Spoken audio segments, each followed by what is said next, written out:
Bonjour. En général, pour chaque maladie, la médecine a toujours su trouver le dysfonctionnement dans notre corps à l'origine. Mais qu'en est-il des maladies dont la raison est mystique, où les malades semblaient être possédés par des démons? Vous n'y croyez pas? Pourtant, il existe bien une maladie longtemps appelée par les scientifiques comme Hippocrate comme mal sacré, ou encore d'autres noms à connotation plus mystique. Enfin, maintenant que les connaissances ont bien évolué, on sait que la maladie connue maintenant sous le nom d'épilepsie est bel et bien une maladie comme les autres qui n'a rien de démoniaque et est plutôt due de façon simple à un court-circuit dans le cerveau. Il existe plusieurs facteurs pouvant potentiellement déclencher cette maladie, comme les infections neurologiques, le trauma crânien, les complications pré- et postnatales, ainsi que le facteur génétique. L'épilepsie touche plus de 50 millions d'individus dans le monde selon l'OMS, soit une prévalence d'un peu plus de 8 pour 1000. Elle affecte les personnes de tout âge et ces personnes font souvent l'objet de stigmatisation.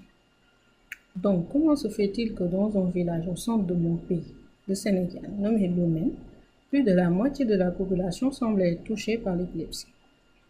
L'objet de mon stage était de savoir ce qui se passe de si particulier dans le village pour qu'une maladie classée rare puisse être si prévalente, sans qu'aucune étude préalable n'ait été réalisée. Pour répondre à cela, je me suis rendu sur place avec une équipe pour d'abord collecter l'info. Cette enquête a permis par la suite d'avoir une estimation de la prévalence de l'épilepsie dans le village et de déterminer les causes probables de cette forte prévalence. Eh bien, voici ce qu'on a pu trouver.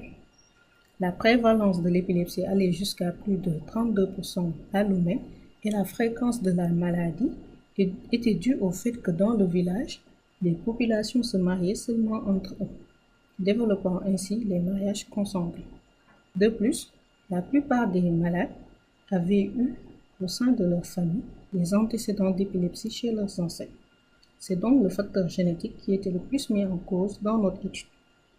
Nous avons ainsi pu dresser un profil général d'un épileptique à Lomé grâce aux méthodes statistiques comme la régression et la CM.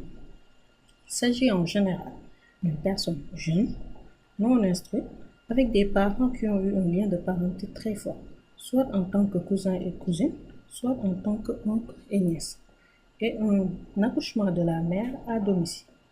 De plus, il a aussi eu des problèmes de développement psychomoteur lors de son enfance. Et enfin, parmi ses ancêtres, au moins quelqu'un a déjà souffert de l'épilepsie. Tous ces résultats sont à retrouver dans mon étude. Je vous remercie.